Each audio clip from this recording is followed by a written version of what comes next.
हूं आप सभी के सामने। कल हमने चर्चा की थी मुद्रा के बारे में। मुद्रा, जैसा कि मैं थोड़ा सा आपको बताता हूं पूर्व ज्ञान के रूप में, मुद्रा विनिमय का एक माध्यम होता है। विनिमय जिसको एक्सचेंज बोलते हैं, और ये एक करेंसी का एक रूप है। यही करेंसी मुद्रा का ही एक भाग होता है, रूप होता है। मुद्रा के द्वारा किसी भी वस्तु को खरीदा या किसी भी वस्तु को बेचा जा सकता है। ये माध्यम का काम करती है। मुद्रा का अपना खुद का कोई उपयोग नहीं होता, जैसा कि मैंने आपको कल भी बताया था। जैसे मुद्रा होती है, ये स्वयं उपयोग में नहीं आती। जैसे मान लीजिए किसी व्यक्ति के पास में पैसे हैं, वो पैसे के द्वारा या मुद्रा के द्वारा किसी वस्तु को खरीद सकता है। खरीदने के बाद में उस वस्तु का उपयोग कर सकता है, लेकिन मुद्रा का खुद का अपना उपयोग नहीं है। मान लीजिए किसी आदमी के पास में अनाज नहीं है खाने के लिए, लेकिन उसके पास में पैसे हैं, तो क्या वो पैसे का उपयोग कर सकता है? क्या नहीं। पैसे का खुद का अपना कोई उपयोग नहीं। वो पैसे के माध्यम से, मुद्रा के माध्यम से या करेंसी के माध्यम से वो अनाज खरीदकर उसको उपयोग में ले सकता है। किसी व्यक्ति के पास में जूते नहीं है, लेकिन मुद्रा के द्वारा जूते खरीदे जा सकते हैं। जूते का अपना उपयोग होता है, मुद्रा का खुद का अपना कोई उपयोग नहीं होता। मुद्रा तो किसी वस्तु या कोई भी उपयोग योग्य जो वस्तु होती है उसको खरीदने का एक माध्यम होता है।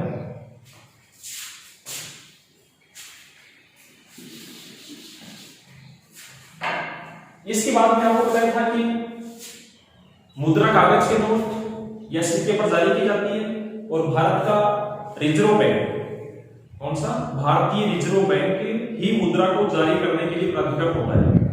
इसके अलावा कोई भी अधीनस्थ बैंक कभी भी मुद्रा को जारी नहीं कर सकता। इसके अलावा मुद्रा को कानूनी मान्यता प्राप्त होती है। कानूनी मान्यता का मतलब होता है कि कोई भी व्यक्ति मुद्रा को लेने से मना नहीं कर सकता। आदान और प्रदान, अगर आप कोई वस्तु खरीद रहे हैं या कोई वस्तु बेच रहे हैं, इस दौरान अगर कोई व्यक्ति मुद्रा को लेने से इनकार करता है तो उसके खिलाफ कानूनी कार्रवाई हो सकती है। ये तो था मुद्रा के बारे में कल बताया था आपको। इसके बाद में आता साख।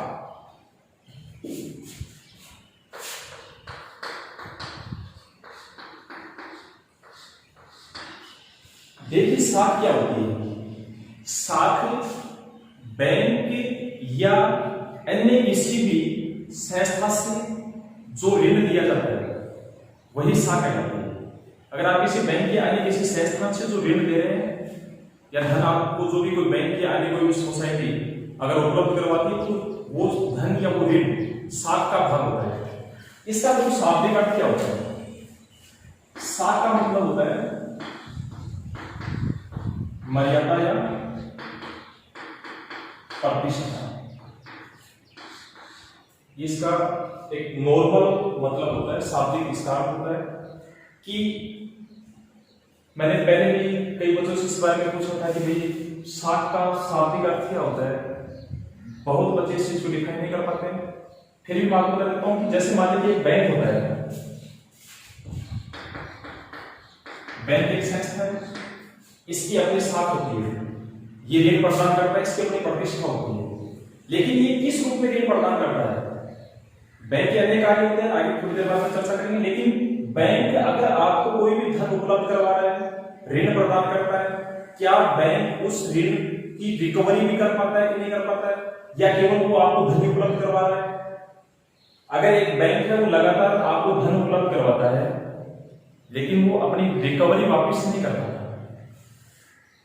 दे तो रहा है लेकिन बैंक के पास वापस पैसे नहीं आ रहे हैं। बैंक के पास में जो कर्जदार जो लोग होते हैं वो अपना धन वापस बैंक को चुकता नहीं कर पा रहे। ऐसी स्थिति में उस बैंक की प्रतिष्ठा या उस बैंक की मर्यादा गिर जाएगी। वो बैंक के कुछ समय के बाद भी दिवालिया हो सकता है। उस बैंक के पास में धन की कमी हो जाएगी, उस बैंक की साख पर गलत प्रभाव पड़ेगा।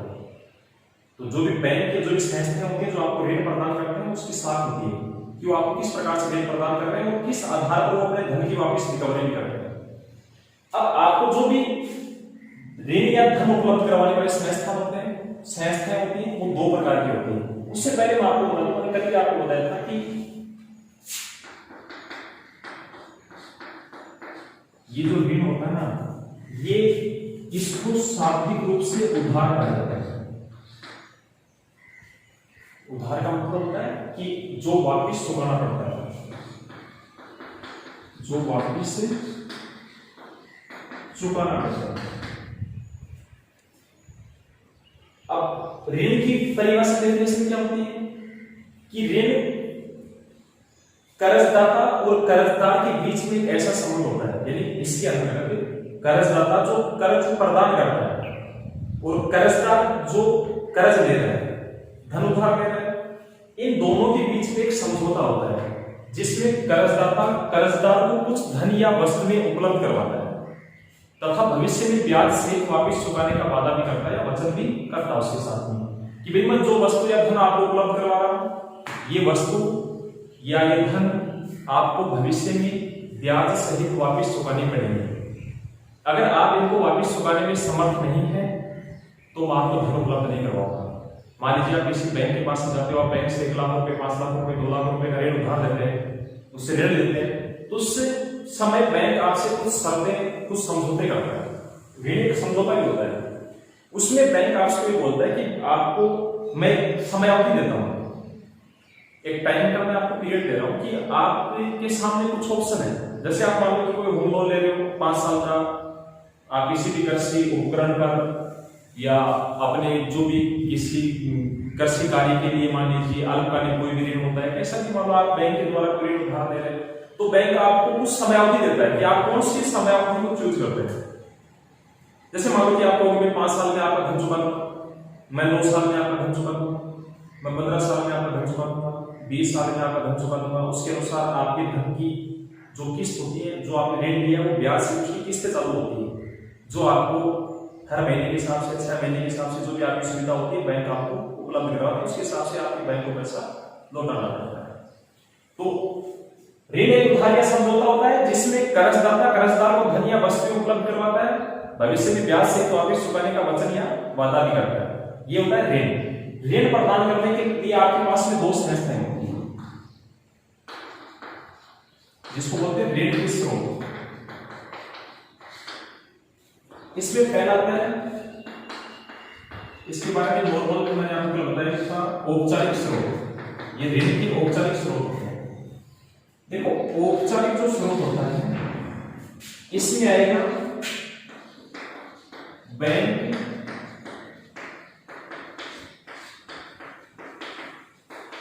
और सहकारी समिति। दूसरा होता है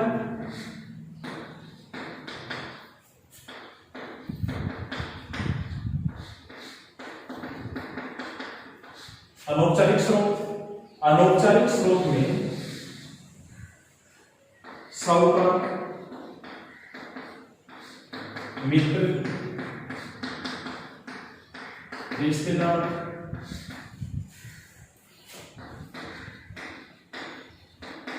सूदखोर जो ब्याज का उधार होता है, ये अनौपचारिक स्रोत में आते हैं। कहने का मतलब ये वो संस्था नहीं है, ये गैर संस्था का स्रोत है।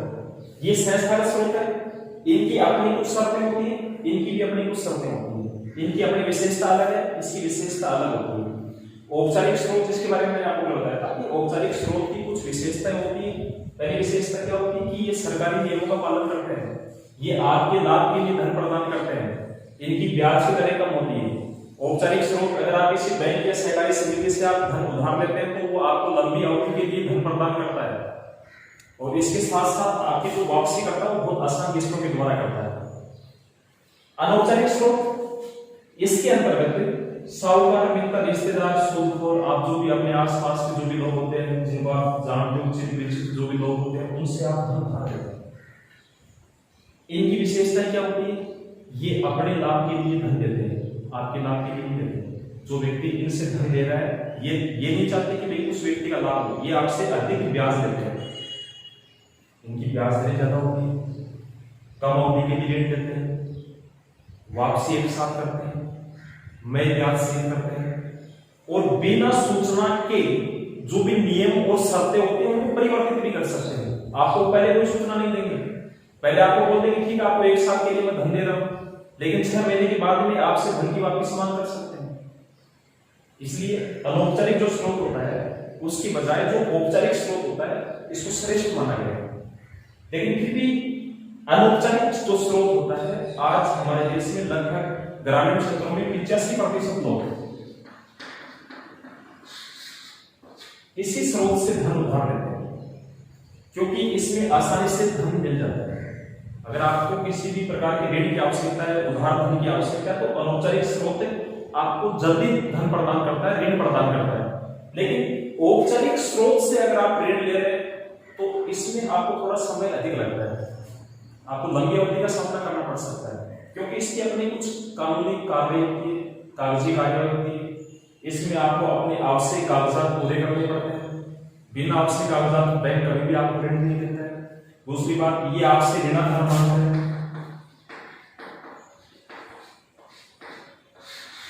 हो सकता है कि यहाँ कोई आदमी आपको जानता है जिससे आप धन उधार लेने जा रहे हो, और वो व्यक्ति आपको जानता है तो आपसे ऋण उधार नहीं लेगा, क्योंकि ये व्यक्ति जिसको धन दे रहा है उसको ये जान रहा है, परिचित है। ये बिना कानूनी कार्रवाई आपसे कागजात के बिना भी आपको धन दे देगा। लेकिन बैंक कभी व्यक्ति को महत्व नहीं देता है, बैंक को ऋणाधार देगा।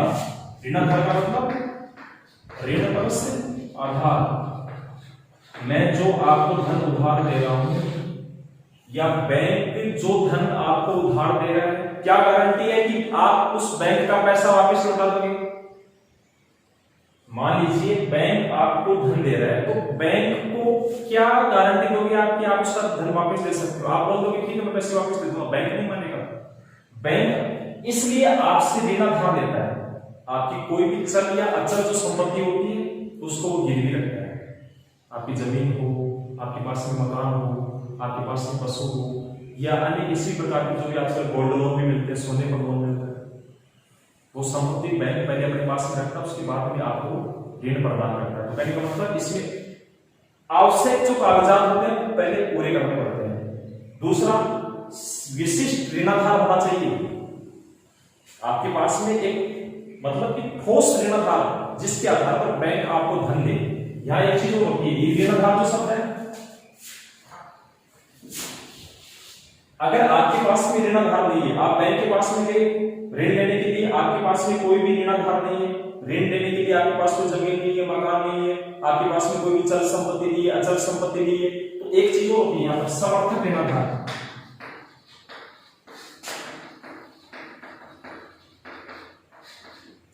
देखिए समर्थक ऋणाधार क्या होता है? आपके पास तो कोई ऋणाधार नहीं है बैंक से ऋण लेने का, आप बैंक के पास गए, आपके पास कोई प्रूफ नहीं है, आपके पास कोई जमीन नहीं है, कोई मकान नहीं है, आपके पास कोई गाड़ी नहीं है, आपके पास कोई पशु नहीं है, आपके पास कोई सोना नहीं है, तो बैंक कहेगा भैया तेरे को किस आधार पर ऋण दूं? मैं आपको ऋण नहीं दे सकता किसी भी स्थिति में, आपके पास में तो कोई ऋणाधार नहीं। बैंक आपको कहेगा कि आप कोई ऐसे व्यक्ति को लेके आओ जिसके पास में जमीन हो, जिसके पास में मकान हो, जिसके पास में कोई संपत्ति हो, जिसके पास में कोई भी चल या अचल संपत्ति हो। वो व्यक्ति अगर आपके ऋणाधार का समर्थन करता है, अगर दूसरा व्यक्ति आके बैंक को ये कहता है कि ये मेरे कागजात लो और मेरी संपत्ति के आधार पर आप इस व्यक्ति को ऋण दे दोगे, ये व्यक्ति आपका ऋण चुका देगा। अगर ये व्यक्ति ऋण नहीं चुकाएगा तो आपका ऋण मैं चुकाऊंगा, तो ऐसी गारंटी देने वाला व्यक्ति क्या कहलाता है? समर्थक ऋणाधार कहलाता है। अब समर्थक ऋणाधार की डेफिनेशन परिभाषा क्या होती है? समर्थक ऋणाधार एक ऐसी संपत्ति होती है जिसका मालिक कर्जदार होता है, यानी इस व्यक्ति ने खुद कोई ऋण नहीं लिया है लेकिन फिर भी इसकी संपत्ति कर्जदार हो गई, फिर भी व्यक्ति कर्जदार हो गया, इसकी संपत्ति गिरवी रखी गई है लेकिन इसने खुद तो कोई ऋण लिया ही नहीं। क्यों नहीं लिया इसने ऋण? इसको ऋण की जरूरत नहीं थी, फिर भी इसकी संपत्ति गिरवी क्यों हो गई बैंक के पास में?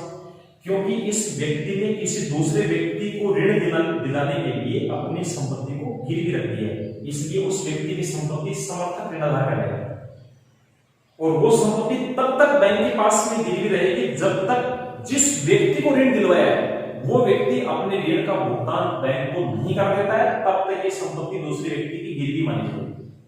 जबकि यहां से होता है अनौपचारिक स्रोत में संपत्ति गिरवी रखने की बहुत कम जरूरत पड़ती है। मैं नहीं मानता कि कुछ लोग होते हैं जो संपत्ति भी रखवा लेते हैं, फिर भी बहुत लोग ऐसे होते हैं जो जान पहचान के होते हैं, उनको बिना किसी आवश्यक कागजात के पैसे उधार दे देते हैं।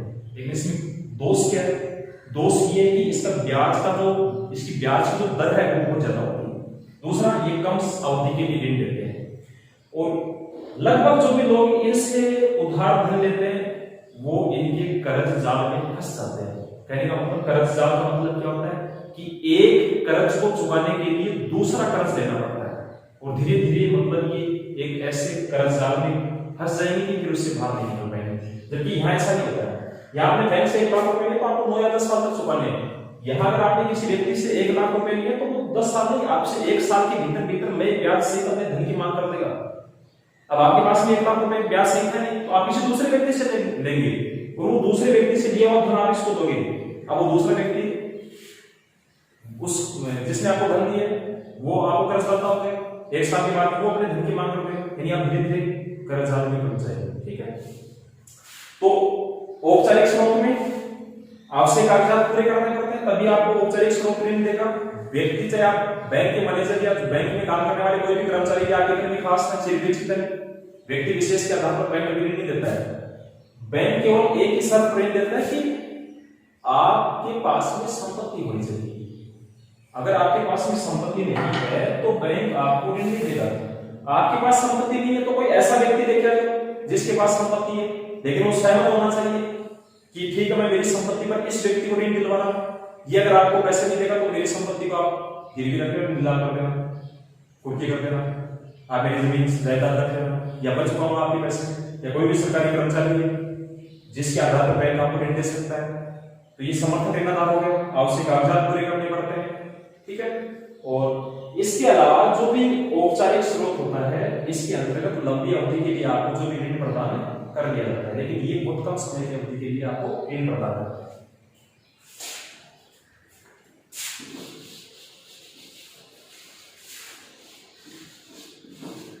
अब देखिए औपचारिक स्रोतों की संख्या कम है। औपचारिक स्रोत में कौन आता है? मुख्य रूप से बैंक और ग्रामीण क्षेत्रों में ऋण की आपूर्ति कौन करती है? सहकारी समितियां। ये भी एक प्रकार से बैंक की तरह ही काम करती है, लगभग ये अल्पकालिक ऋण प्रदान करती है। अनौपचारिक स्रोत में व्यक्तिगत लोग होते हैं, व्यक्ति विशेष, ये कोई संस्था नहीं होती। अब औपचारिक जो स्रोत होते हैं जिसमें आपको बैंक या सहकारी समिति ऋण प्रदान करती है, तो यहाँ एक क्वेश्चन बनता है कि जैसे मान लो बैंक होता है, बैंक आपको ऋण प्रदान करता है, इधर साहूकार जो लोग होते हैं, मित्र लोग होते हैं, वो आपको ऋण प्रदान करते हैं। इनकी ब्याज दर बहुत कम होती है, इनकी ब्याज दर बहुत ज्यादा होती है। ये सेवा के रूप में, ये सेवा सेक्टर है, ये सेवा सेक्टर में आता है। जबकि ये जो लोग होते हैं ये खुद के लाभ के लिए काम करते हैं, ये खुद मुनाफा कमाना चाहते हैं, ये कर्जदार का शोषण करते हैं, ये कर्जदार का शोषण नहीं करते।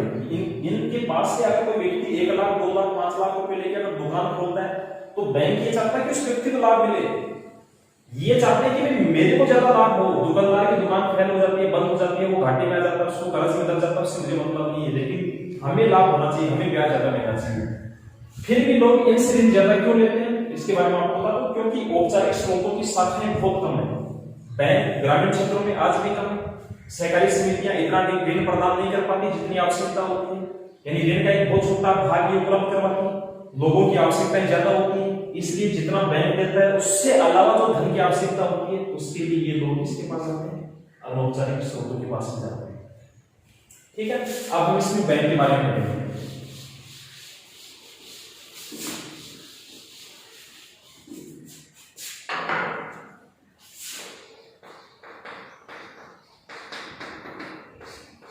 देखो मुख्य रूप से औपचारिक स्रोत में सबसे महत्वपूर्ण बैंक होता है। ठीक है, बैंक का क्या होता है? बैंक आपको धन प्रदान करता है, बैंक एक संस्था के रूप में काम करता है, बैंक की अपनी एक नियमावली होती है, बैंक अपनी जो भी नियम या शर्तें होते हैं उनको पहले ही आपके समक्ष रखता है कि इन नियमों का पालन करते हुए आपको हम धन उपलब्ध करवाएंगे, इन नियम या शर्तों का पालन करते हुए आपको अपना धन वापस चुकाना है। उसमें बैंक आपसे किसी प्रकार का कोई भी बदलाव या किसी प्रकार का परिवर्तन नहीं करता है। अब बैंक के प्रमुख कार्य कौन कौन से हैं? देखो बैंक का पहला कार्य होता है जमाएं स्वीकार करना। आप इसमें थोड़ा सा तुलना करते चलना साथ में। औपचारिक स्रोत में बैंक आता है, इधर अनौपचारिक स्रोत में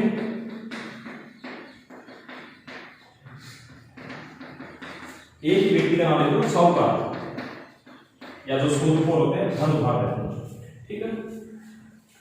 देखो, जमाई स्वीकार करने का मतलब होता है कि आपके पास में एक बचत होती है। अब बचत किसे कहते हैं? बचत का मतलब होता है कि आय का वह भाग, इनकम का वो पार्ट जो जिसका आप कोई इस्तेमाल नहीं करते हैं, जो रिजर्व होता है, यानी जिसका उपभोग नहीं होता, वो बचत कहलाती है। मान लो कि आप 1 लाख रुपए कमाते हो, तो 1 लाख रुपए में से आपने सालाना 20,000 रुपए खर्च किए, आपसे कितना उपभोग हुआ? 20,000 रुपए का। शेष 80,000 रुपए आपकी बचत कहलाती है। कहने का मतलब कि आय का वह भाग जिसका उपभोग नहीं होता है, बचत कहलाती है। इस बचत को आप बैंक में जमा करवा सकते हैं। इस बचत के धन को लेके आप बैंक के पास में जाओगे कि ये 80,000 रुपए, 1 लाख रुपए, एक उदाहरण था, ये आप बैंक में जमा करोगे, अपने खाते में जमा करोगे, बैंक आपको मना नहीं कर सकता। जबकि आप किसी भी अनौपचारिक स्रोत, मान लो आपका कोई मित्र है, सेठ साहूकार रिश्तेदार है, उसके पास में जाके आप बोलोगे कि मेरे पास 1 लाख रुपए पड़े, आप रख लो, मेरे को ब्याज दे देना। उसको अगर जरूरत नहीं होगी तो आपसे पैसे नहीं देगा। कहने का मतलब अनौपचारिक स्रोत कभी जमाई स्वीकार नहीं करता है। आप अगर इनको धन उपलब्ध कराओगे तो ये आपको मना करते हैं कि हमें धन की जरूरत नहीं है, लेकिन बैंक कभी भी ये नहीं कहता है आप बैंक के पास में पैसे लेके जाओगे कि हमारा धन आप जमा कर दो। बैंक आपको मना नहीं करता है, बैंक आपके धन को जमा करता है। तो बैंक का पहला कार्य होता है जमाई स्वीकार करना। कोई भी व्यक्ति अपनी बचत का धन बैंक में जमा करवा सकता है, जरूरत पड़ने पर, आवश्यकता होने पर निकलवा भी सकता है। निकलवाना इसको मांग जमा बोलते हैं।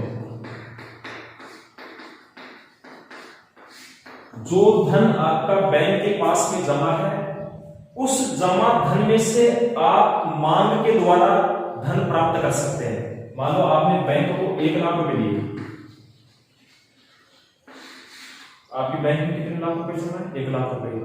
अब मांग जमा क्या होगी? 1 लाख में से आपको 5,000 रुपए की जरूरत है, तो आप बैंक से कितना धन मांग रहे हैं? 5,000 रुपए। ये 5,000 रुपए बैंक आपको दे देगा, शेष 95,000 रुपए आपके बैंक के पास में जमा रहेंगे। ये मांग जमा कहलाती है कि जमा धन में से मांग के जरिए आप बैंक से धन प्राप्त कर सकते हैं। तो कहने का मतलब कि बैंक का पहला कार्य जमा स्वीकार करना। कोई भी व्यक्ति अपनी बचत का धन बैंक में जमा करवा सकता है, जरूरत पड़ने पर निकलवा सकता है, बदले में बैंक ब्याज देता है। आप बैंक के पास धन जमा करोगे, जब आपको आवश्यकता होगी आप बैंक से धन निकलवाओगे। जितने समय के लिए आपने बैंक के पास में धन छोड़ा है, उतने समय का बैंक आपको ब्याज दे देगा। ये बैंक का पहला कार्य है, जमा स्वीकार करना।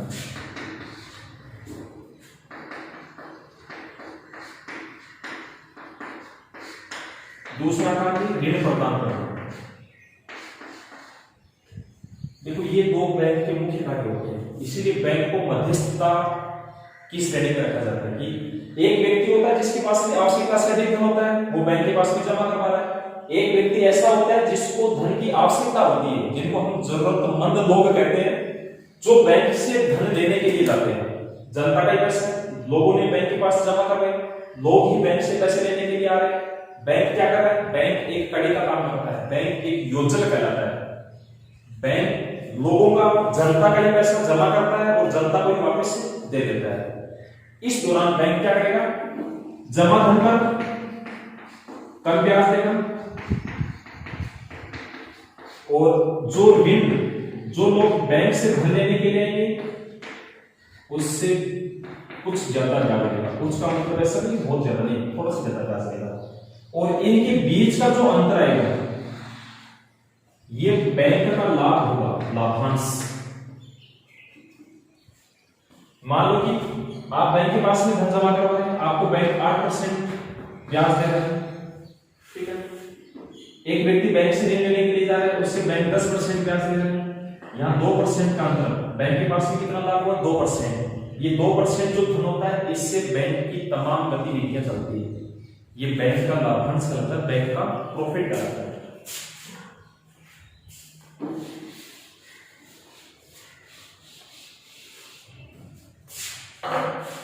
तो बैंक का पहला कार्य था जमाई स्वीकार करना, कि जिन व्यक्ति के पास में आवश्यकता से अधिक धन होता है, बैंक के पास में जमा करवा सकते हैं, जब भी जरूरत हो अपना धन निकलवा सकते हैं, बदले में बैंक आपको क्या देगा? ब्याज।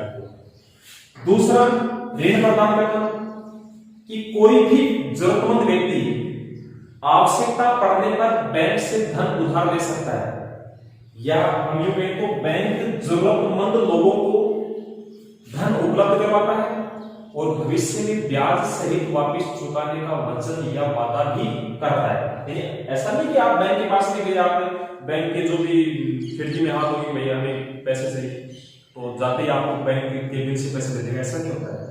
उसके लिए जो भी बैंक की आवश्यक शर्तें होती हैं, जो भी बैंक का समझौता होता है, जो भी बैंक के आवश्यक कागजात होते हैं, वो आपको पूरे करने पड़ते हैं।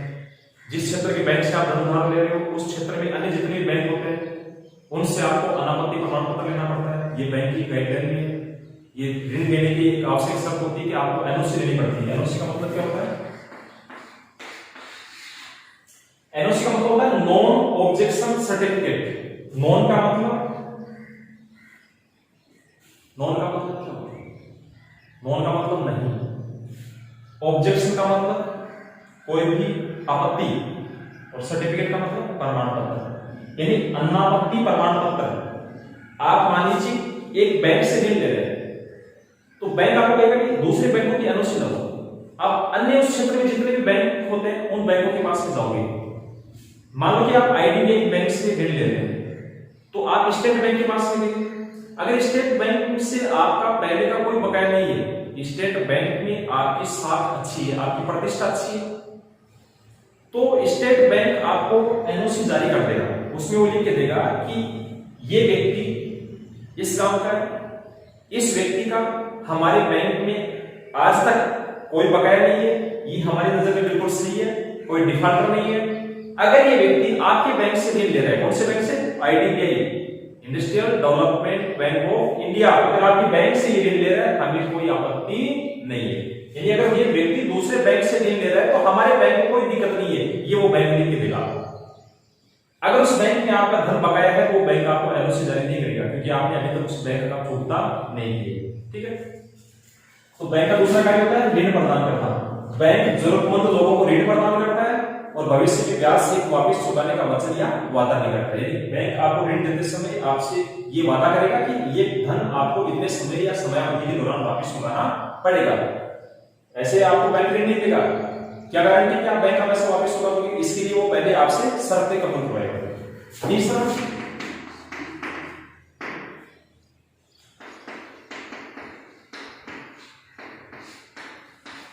लॉकर्स की सुविधा। देखो लॉकर्स क्या होता है? लॉकर्स बैंक में बोले तो उसको अलमारी होती है प्रकार की, जिसकी कोई एक चाबी नहीं होती है। मतलब आपको देखो, उसकी एक चाबी बैंक के पास में होती है, एक चाबी ग्राहक के पास में होती है, दोनों चाबियां एक साथ लगती हैं तब उसका लॉकर होता है। ये लॉकर क्यों होता है?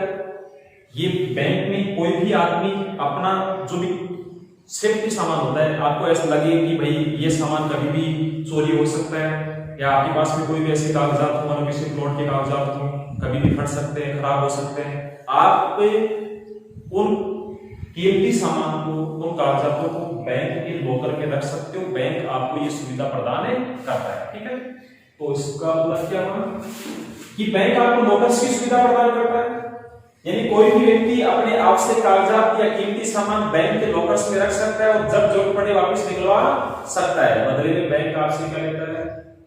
बैंक आपसे शुल्क लेता है, ब्याज नहीं लेता। ब्याज पैसे पर लिया जाता है, सुविधा या सर्विस के नाम पर शुल्क होता है, चार्ज होता है। तो आप जितने समय के लिए बैंक के लॉकर का उपयोग करते हैं, उतने समय के लिए बैंक आपसे लॉकर्स के उपयोग के बदले शुल्क वसूल करेगा। उसमें आपको जो भी आवश्यक कागजात या जो भी आपका कीमती सामान होता है, बैंक के लॉकर में सुरक्षित रहता है। जब भी आपको जरूरत होती है, आप बैंक के जो भी कर्मचारी होते हैं से अपना सामान ले सकते हैं, वापस अंदर रख सकते हैं। आपका धन या आपकी संपत्ति, आपके कागजात सुरक्षित रहेंगे। ठीक है, ये बैंक का तीसरा कार्य है। बैंक का चौथा कार्य है धन का हस्तांतरण। धन का हस्तांतरण का मतलब होता है कि बैंक मनी ट्रांसफर का काम करता है। मान लीजिए कि एक व्यक्ति वो जयपुर में काम करता है और उसका ट्रांसफर हो गया, मानो कि वो अहमदाबाद चला गया, तो वो व्यक्ति उस बैंक को लिखित में देगा कि मेरा ये धन, मेरा जो भी इतना पैसा है आपके बैंक में जमा है, इस पैसे को आप अहमदाबाद की इस ब्रांच या इस शाखा में ट्रांसफर कर दीजिए। बैंक आपके धन को जयपुर से कहां ट्रांसफर कर देगा? अहमदाबाद ट्रांसफर कर देगा। कहने का मतलब कि आपको अहमदाबाद से बार बार पैसे निकलवाने के लिए जयपुर नहीं आना पड़ेगा। ठीक है, तो कहने का मतलब कि बैंक धन का हस्तांतरण, बैंक का चौथा काम होता है, बैंक आपके धन को एक स्थान से दूसरे स्थान पर ट्रांसफर भी करता है। एक बात तो ये। दूसरी बात मान लो कि आपका कोई भी परिवार का सदस्य कहीं भी नौकरी करता है, किसी दूसरे शहर में नौकरी करता है और आप किसी दूसरे शहर में रह रहे हो, तो वो वहां के बैंक में पैसे डालेगा। मान लो कि वो व्यक्ति जयपुर में नौकरी करता है, वो जयपुर के बैंक में पैसे डालेगा और आप अपने नजदीकी बैंक में से पैसे निकलवा सकते हैं। ये वहां के बैंक में डाला गया पैसा आपके नजदीकी शहर के बैंक में ट्रांसफर हो जाएगा। तो बैंक धन के हस्तांतरण की सुविधा भी प्रदान करता है। ये बैंक के 4 मुख्य कार्य होते हैं। ऐसा क्वेश्चन लगाया हुआ है, ठीक है, और ऐसा क्वेश्चन आ भी सकता है आपसे 4 पॉइंट पूछे वैसे। ठीक है, ये बैंक के 4 मुख्य कार्य होते हैं। अब देखो बैंक के बारे में अगर हम पढ़ रहे तो इसमें थोड़ा सा देखिए कि जो बैंक होता है इसके पास में, इसका पहला काम होता है कि जमा स्वीकार करना, यानी लोग बैंक के पास में धन जमा करते हैं। और मान लीजिए कि एक दिन में बैंक के पास में 1 लाख रुपए जमा हुए। ऐसा क्वेश्चन पहले बोर्ड एग्जाम के पेपर में जगह बना चुका है। मैं आपको बता रहा हूं कि मान लीजिए आपने किसी बैंक में 1 लाख रुपए जमा करे या एक दिन में लोगों ने मिलकर बैंक को 1 लाख रुपए जमा करवा दिया। बैंक का दूसरा काम होता है ऋण प्रदान करना। तो आज होता है कि बैंक इस पैसे को, जो पैसा बैंक के पास में जमा हुआ है, इसी पैसे को बैंक ऋण बांटेगा, इसी धन को बैंक क्या कर देगा? ऋण के रूप में प्रदान कर देगा। यहां क्वेश्चन ये बनता है कि क्या बैंक अपने जमा धन का पूर्ण हिस्सा ऋण के रूप में बांटता है या नहीं बांटता है? एक दिन में बैंक के पास में जितना भी धन जमा होता है, क्या वो पूरा का पूरा पैसा बैंक ऋण बांट सकता है क्या? यहां उसको ध्यान से सुनना, बैंक कभी भी अपने जमा धन का पूर्ण हिस्सा या पूरा अंश ब्याज या ऋण के रूप में नहीं बांटता है। सॉरी, ब्याज है कि बैंक के पास में जितना भी धन जमा होता है वो पूरा का पूरा धन बैंक ऋण के रूप में नहीं बांटता है, उसमें से एक निश्चित हिस्सा अपने पास में शेष रखता है। ऐसा भी क्वेश्चन आ सकता है कि बैंक के अपने जमा धन का एक न्यूनतम हिस्सा अपने पास में क्यों सुरक्षित रखता है?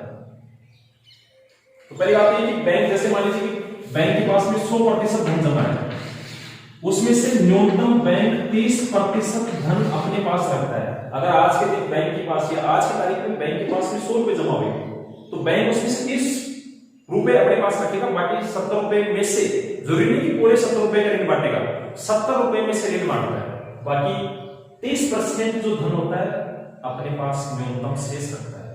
अब ये क्यों रखता है? बैंक के पास में धन जमा, बैंक का पहला कार्य जमा स्वीकार करना, लोगों का धन बैंक जमा करता है। दूसरा काम है ऋण प्रदान करना, लोगों को जो जमा धन है वो ऋण के रूप में बांट देता है। तो फिर पूरा का पूरा पैसा बैंक ऋण के रूप में क्यों नहीं बांटता?